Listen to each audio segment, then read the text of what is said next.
I grew up part of the time in the southwest slopes of New South Wales, but the main part in the western suburbs of Sydney, the Blacktown area. And in those days, you didn't have pubs and bands and that sort of thing very much. So we used to make our own music. We used to go out on the sand flats of the Windsor River. And my brother Phil was a very enthusiastic musician, and he always used to play drums and strum on guitar. And I wanted to get involved, so I would pick up water pipes and play didges. So I got my first practice jamming with rhythm instruments like drums, and with a very enthusiastic mob of people all revved up and excited and wanting to make their own fun. Bit dry. Takes a while to get away from playing in the big smoke and playing all this hyper stuff and getting back down among it around a really calm lake somewhere up in Arnhem Land. I don't want this place too well known. I lost my hand when I was a young fellow of 16 experimenting with rockets and rocket fuels and that sort of thing. It doesn't interfere with my didgeridoo playing, though. Losing a hand, it can be a good thing because it makes you very determined. That's only a very minor degree of handicap, I reckon.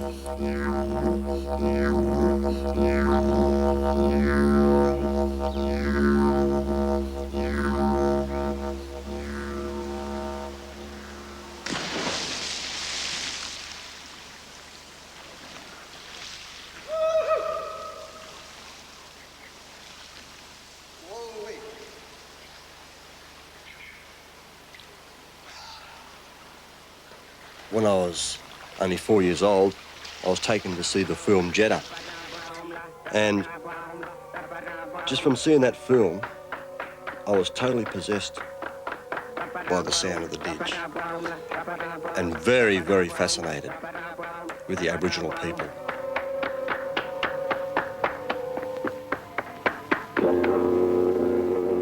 I never decided to make a career out of didgeridoo. I think the didgeridoo just took hold of me as a kid. What was your first experience of playing didge to a group of blackfellas? My first experience, jeez. Yeah, I think it was in Alice Springs, actually. Yeah, just walking around the council lawns there with a didgeridoo and seeing a mob.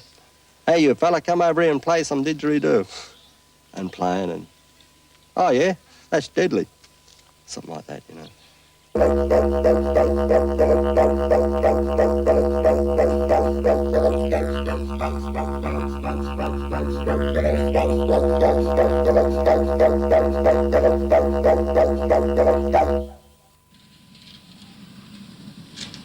I worked and lived alongside Aboriginal communities out in the Western Desert for 6 years. Like a lot of people go out there, very enthusiastic to see good things happen, and like a lot of people, I was first taken up by appearances, by camps, you know, with lots of rubbish around and people with seemingly nothing to do, a listless, meaningless life. But what I eventually got to find out was that the people out there are surviving, and that's really a big step, because going back a bit, not that far, the Aboriginal people were supposed to be a race and a culture that would die out. And although we see a lot of things now that aren't good, the people really are quite happy and spiritually strong. And I think we tend to expect Aboriginal communities to develop and change at the rate of a new suburban subdivision garden or something, you know, but it's just not going to happen all that quick, and it's important not to get too frustrated, and it's important to feel good that the Aboriginal people of Australia have survived, and it's an Indigenous culture that I think Australians are going to draw on increasingly.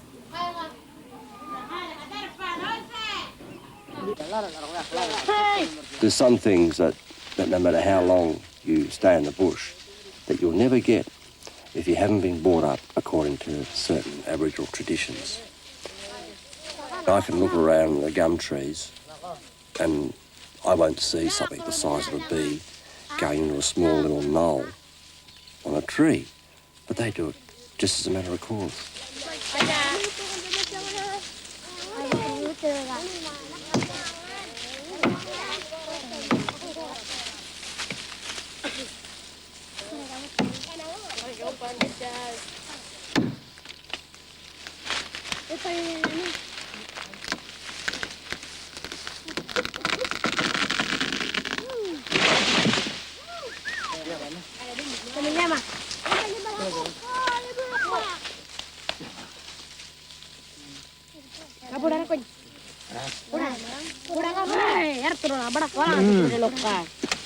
Good taste.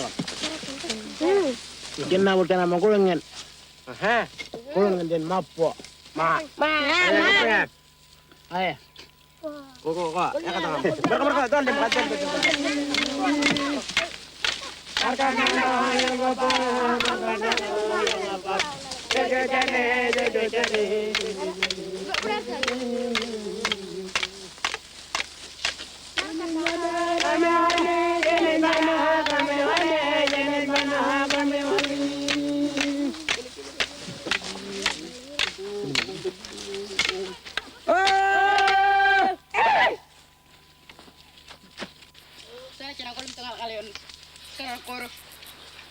Most people get their impressions from Aboriginal people in towns where it's usually mastery of the white fellas' skills that's important. Things like literacy and flash clothing, sharp dressing, power dressing, whatever they call it.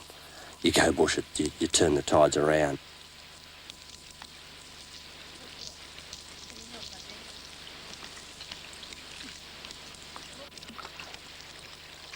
We can go poking a dozen holes in the mangroves, but not all of them are going to have crabs in it. But most of those people, most of the times they go to have a go at a hole, usually there's something in there.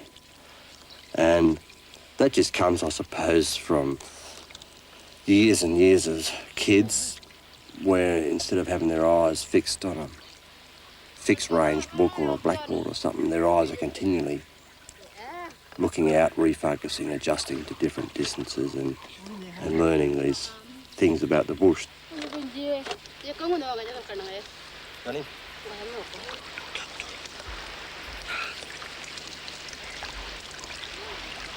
Look, bag, hold them open, please. Thanks, Rosie. What do you mean? Oh, good tucker tonight, eh?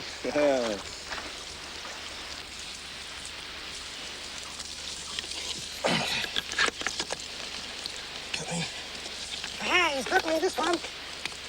Well, I bet you've never met one of these before, have you, little mate, eh? I think I might grab you from behind. This is the ultimate fight.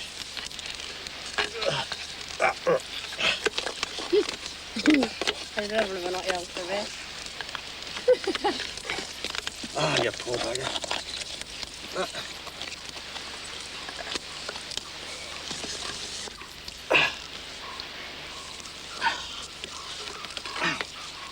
Even those little ones got a little bit of nip in them, haven't they? Hey? Oh, so much for the romance of the crabber's life. Whoa.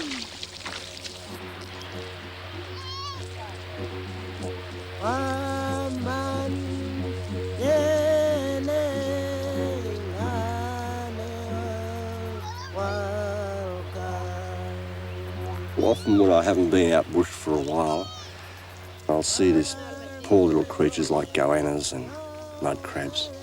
And I'll look there, they're so beautiful looking, you know.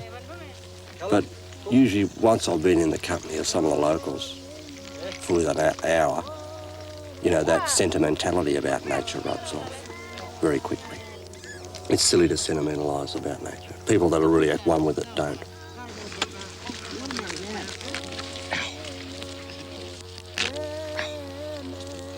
Oh, no. Too much.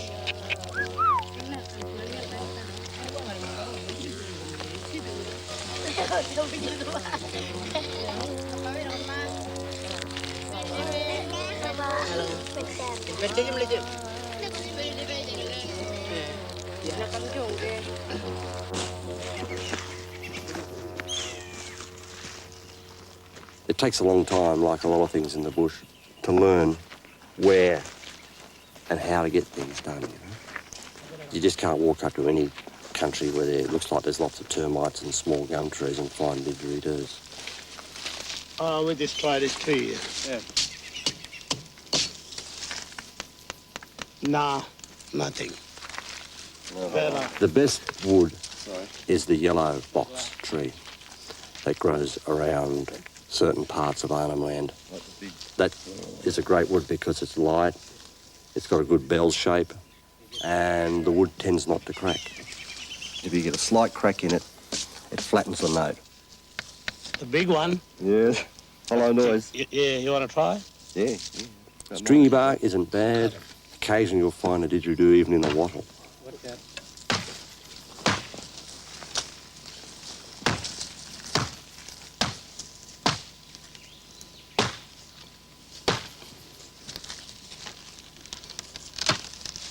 Is it all good one? Looks pretty good. You should be able to roll a 20-cent coin right down. On top of that. Yeah, right.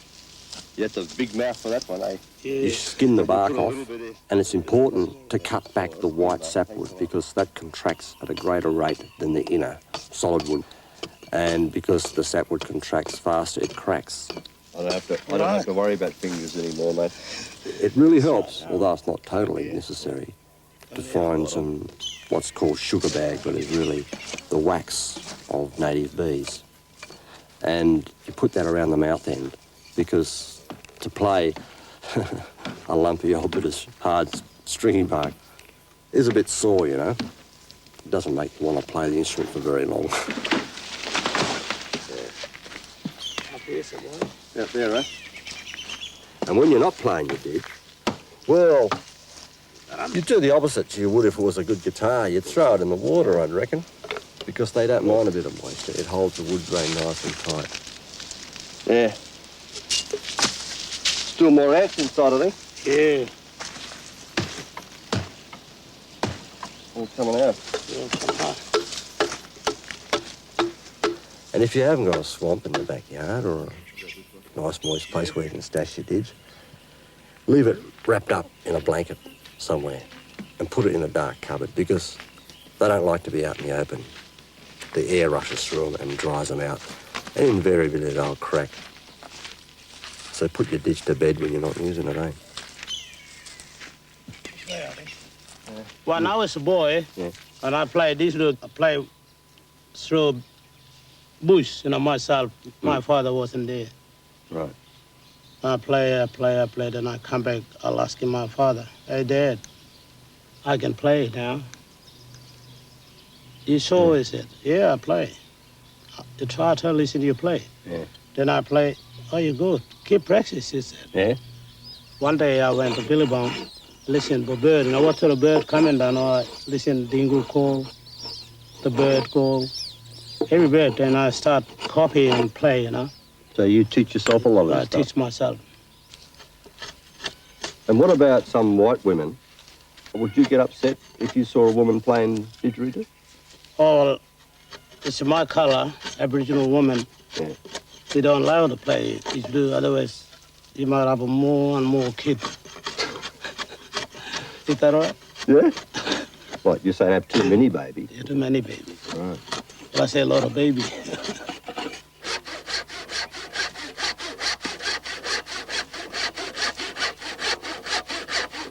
Yeah.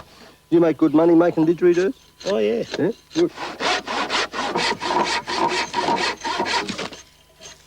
I think you can try play now. Anything inside, and have a look. Oh, they're all clean. Try. Yeah.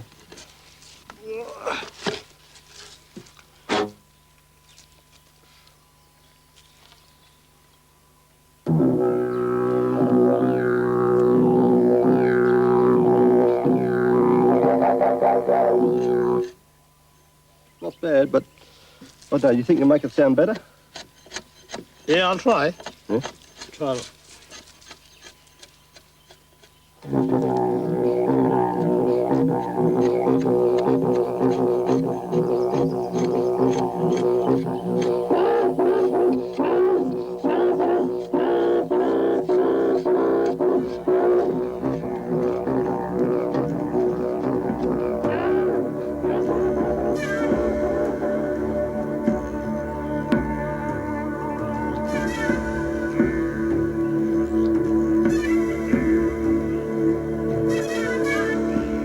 I've asked a lot of people about the sacred meaning of the didgeridoo during this present trip up here, up into the Northern Territory. And I've drawn blank answers. But then one fellow took me aside and he told me a couple of sacred uses of the didgeridoo. And because he told me that they're sacred and secret, I really can't relate these to other people. When people dance, right, Aboriginal people dance, why do they dance? What's it for? Because when somebody die, Yeah. and we get up and celebrate for dance, you know, Yeah. dancing for our family or like that. So if someone dies, you celebrate? Yeah, celebrate dancing. Right. And but Because they up you- and celebrate dancing, and then after, you know, they cry, everybody worry for family. Mm. Or you get worry for your father and mother sometimes. Mm. It's like that. Yeah. The spirit must come back with family. Spirit got to come back. Spirit got to come back with the family, say goodbye. You can hear it sometimes every night when they start singing before someone die. And next afternoon they got to sing, spirit come back for your family, you lose your kid, you know, like that. We just yell out and sing out. Mm. And spirit come back. Oh, you got to sing out. That means him say goodbye. Mm. And the spirit gone for good. So you say that can spirit hear didgeridoo? Like, Didgeridoo you call, spirit must come back. right.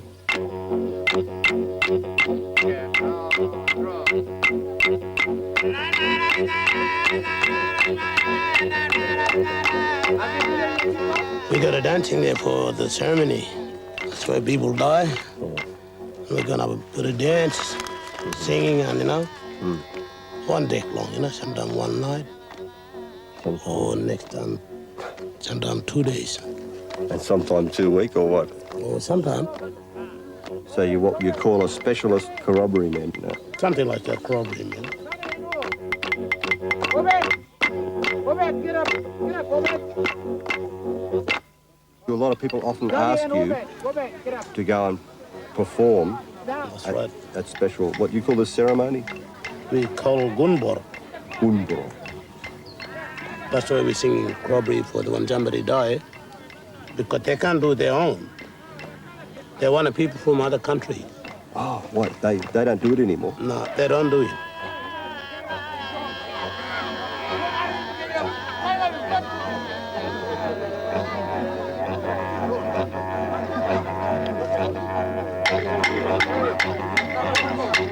Come on, young fella!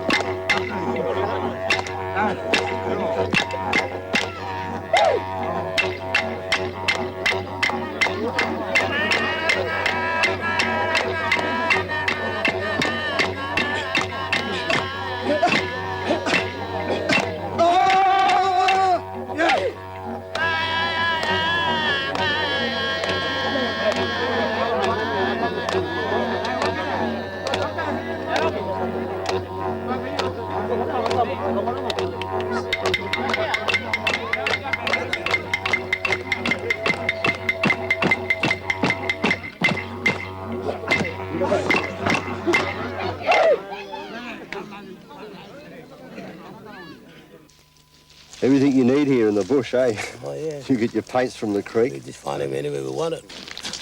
Here's a couple here, look. Yeah, that's the good one. Okay. One. Yellow. What you got there? So red one here. Is that a good one? Good one here. Oh, not really. Huh? The red one, good one. Yeah, but this one not too hard, eh? Yeah, that's too hard. Try that red out. Yeah. And the white? Yeah. That's the white one. Like that. Yeah. The white one. that's the red one. Oh, That's yeah, that's a red. red one. That's good one. That red's really strong, isn't it? Good one. There it is. That's good, eh?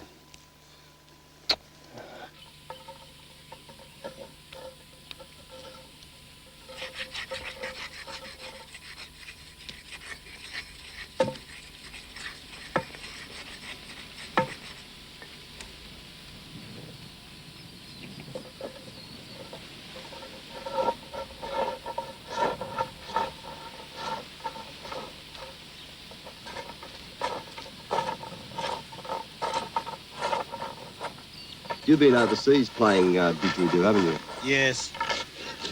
2 times in England. Yeah? Play with Royal Paris. Yeah. And 2 times in Mexico. Yeah.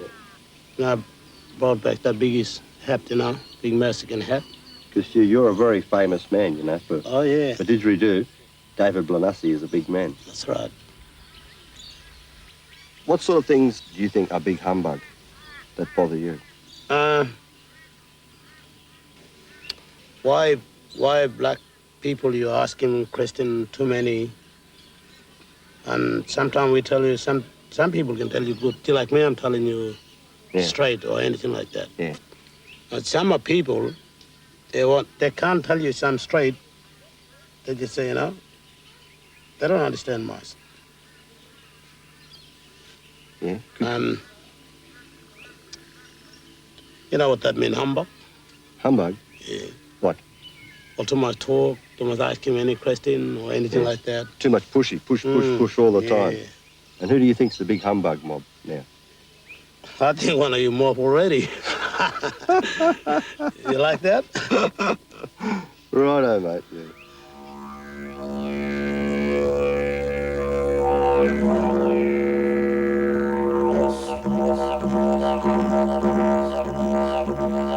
Truly, most Aboriginal people like my playing, I think. And it just goes to show that there isn't a great reservoir of bitterness towards non-Aboriginal Australia. They are more wanting of recognition that they've had a very hard time and that we need to be more supportive of their attempts to get back on their own feet. And probably the best way is through their own land and their own culture being strong.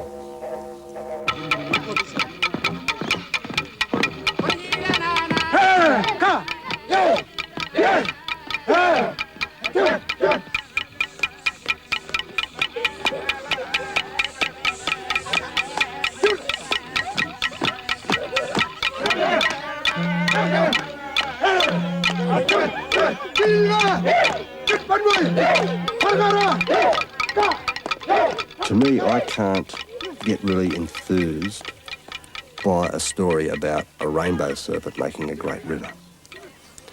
That's for the Aboriginal people and their dreaming and their corroboree. But in some ways, with my band, I have my own corroboree. When the lights come down, it's Gondwanaland and it's soundscapes for landscapes and people can let their imaginations ride.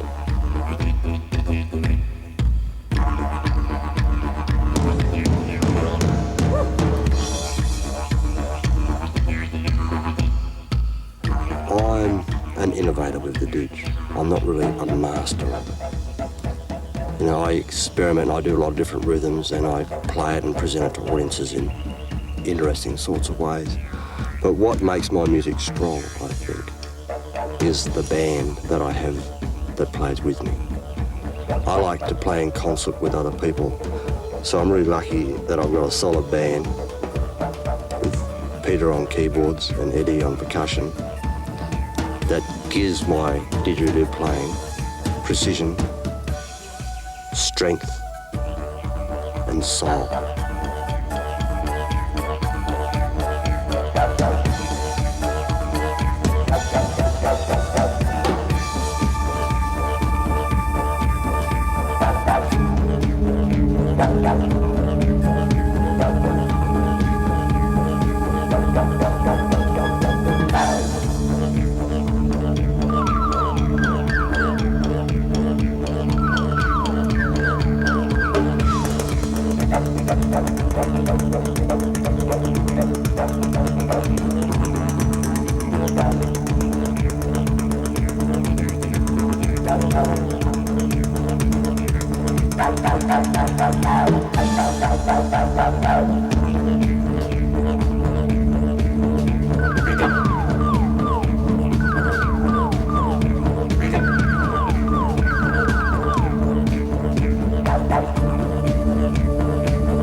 Gondwanaland, but basically it stands for the ancient supercontinent of the Southern Hemisphere, which comprised South America, India, of all places, Australia, Tasmania, and Antarctica, and Africa. It was all joined up in one, right?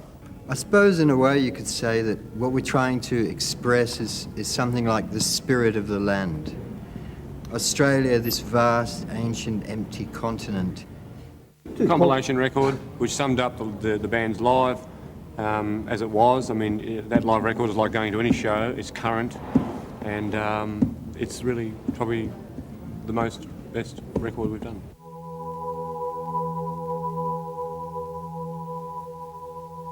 Australia is a country which has been in existence for many millions of years and hasn't changed a lot over all that time in its physical appearance, right? And 200 years ago, Europeans came here and then colonised it, right? And there's a certain vastness and openness and freedom in that landscape. And it's when you play the didgeridoo, because of its deep earthy resonance, it evokes that sort of country. And I think that that is one of the things why I like playing the instrument so much, is that because I feel it really evokes the vastness and the peacefulness of this open landscape where there's so much undisturbed country.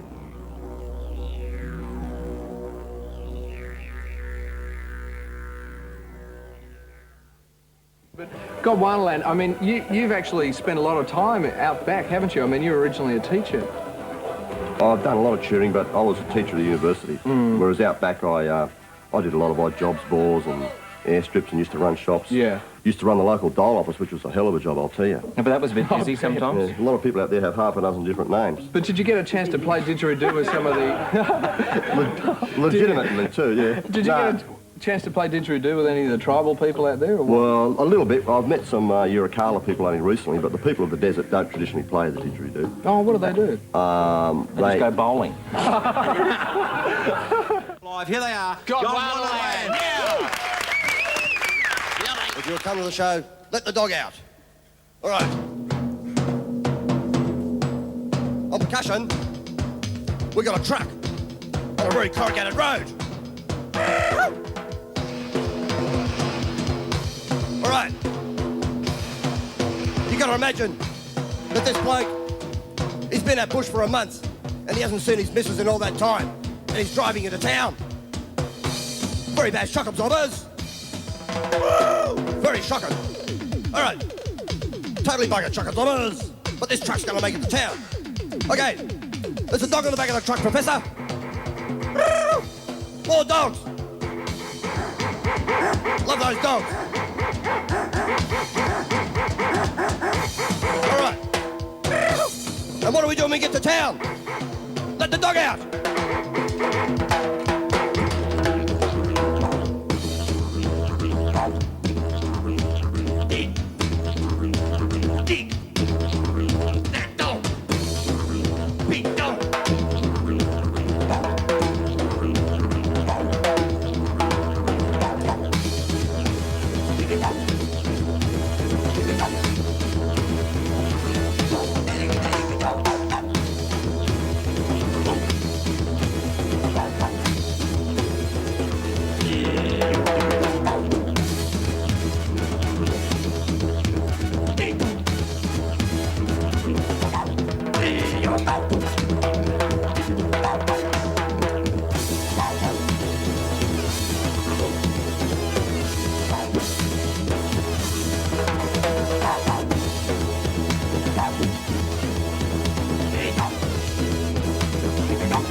right, great sound, wasn't it? Terrific sound.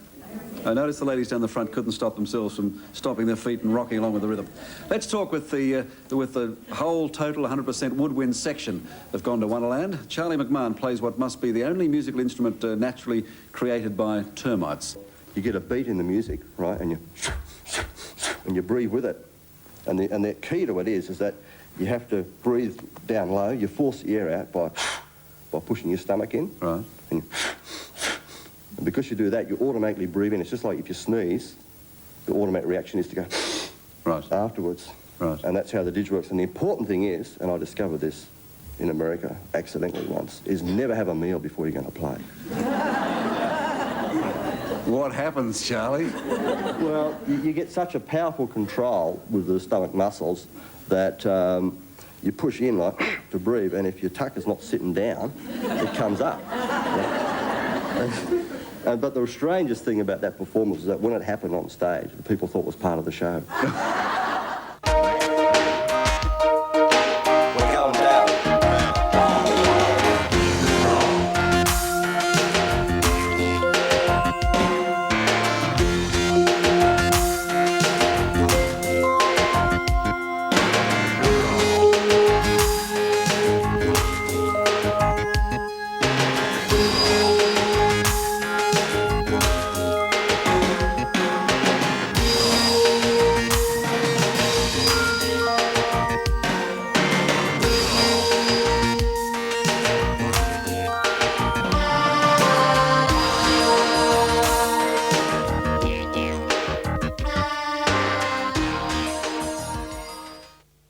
A didgeridoo A hollow log. is basically a piece of eucalyptus tree, and the centre of it has been eaten out by termites, right? You can see that there, and it's got a hole down either end.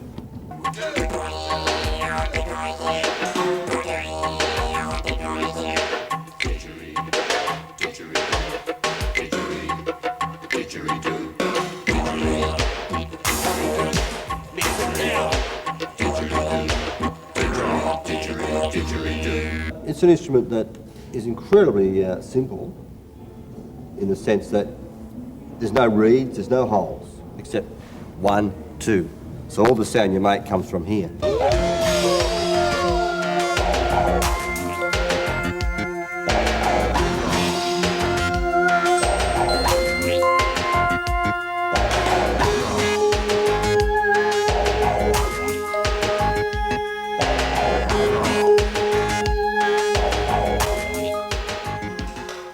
But the really big entertainment thrill for you tonight, and I've been actually wanting this band on the show ever since...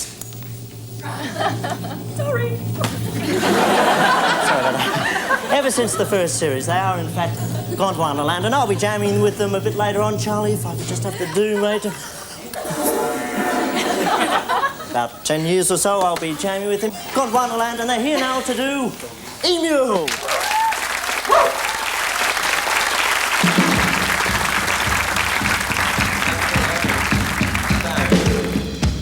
Emu. The nature of emu is two things. Firstly, endurance.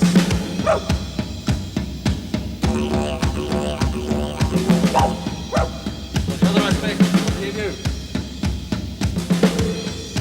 curiosity.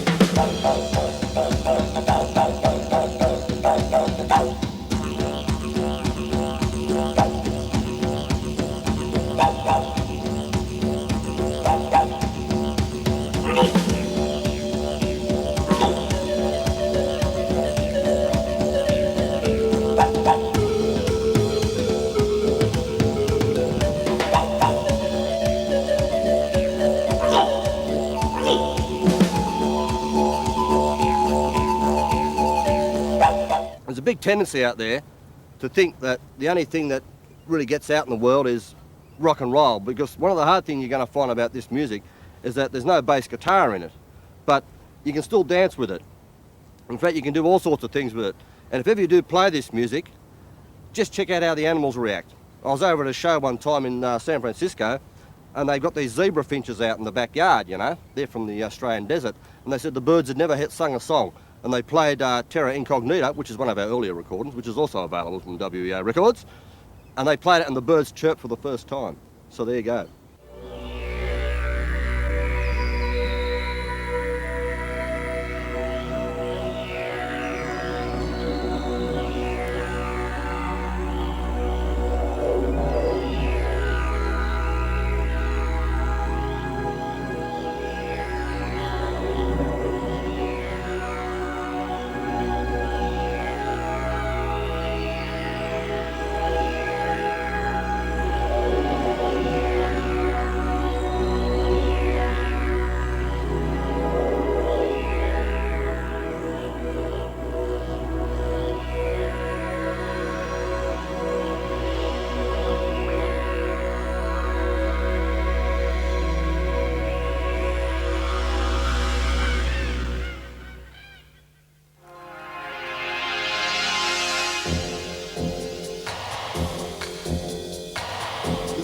Music. This is called Landmark. This is dedicated to the Gann Railway track from Port Augusta to Alice Springs. All aboard, here we go. Woo!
This song name is Ride.